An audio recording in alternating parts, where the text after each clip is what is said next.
ja üks asi, mis sul väga hästi töötab, on su pere ja nüüd ma saan aru, miks on ju, et sa paned nad alati esikohale.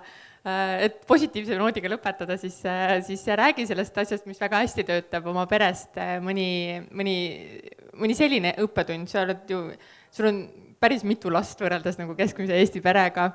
Ühest asjast sa rääkisid juba, et sa teed enda jaoks reeglid, et pere tuleb kõigepealt ja ükstapuha, mis muu asi juhtub, siis sa sealt nagu järeleandmist ei tee. Kas on veel midagi, mis sinu jaoks oluline on ja mis võib-olla võiks mina näiteks kõrva taha panna, et kuidas asju teha? See sinu 3 aasta reegel oli jumala hea. Täna hommiku mõtlesin, siis kui lastega hulluks läksin hommikul, siis mõtlesin, kas 3 aasta pärast ma mäletan seda hommikut või ei mäleta, vahet ei ole.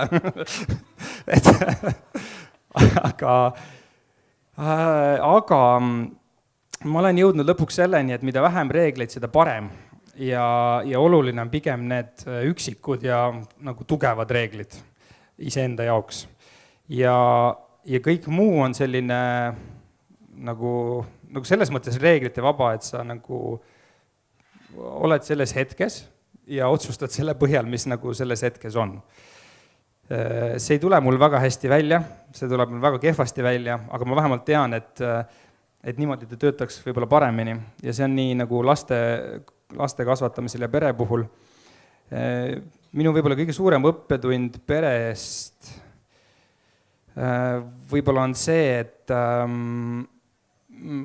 et see pere nagu vajab nagu, ütleme, pere on nagu täiskohaga töö nagu iga teinegi ja see vajab samasugust nagu panust, et kui sa selle palli lased nagu kukkuda, selle perepalli, et siis seda on väga raske nagu üles võtta ja sellepärast ma arvan, et mõnede minu ebaõnnestumiste taga on ka see tõesti see, et ma olen nagu perele kohati liiga palju tähelepanu pööranud.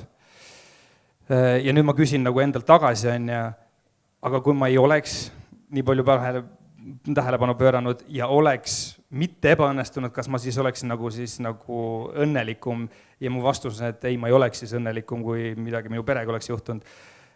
Mis tõttu niisugune pidev selline skisofreeniline olukord, kus sa nagu proovid valikute vahel laveerida, on minu meelest, vähemalt minu niisugune iga päev, et mul ei ole niisugust reeglite raamatut, vaid ma proovingi laveerida iga päev niimoodi. Ja. Aitäh, Hannes, nii tore, et sa tulid rääkima. Suure aplausi ka. Aitäh.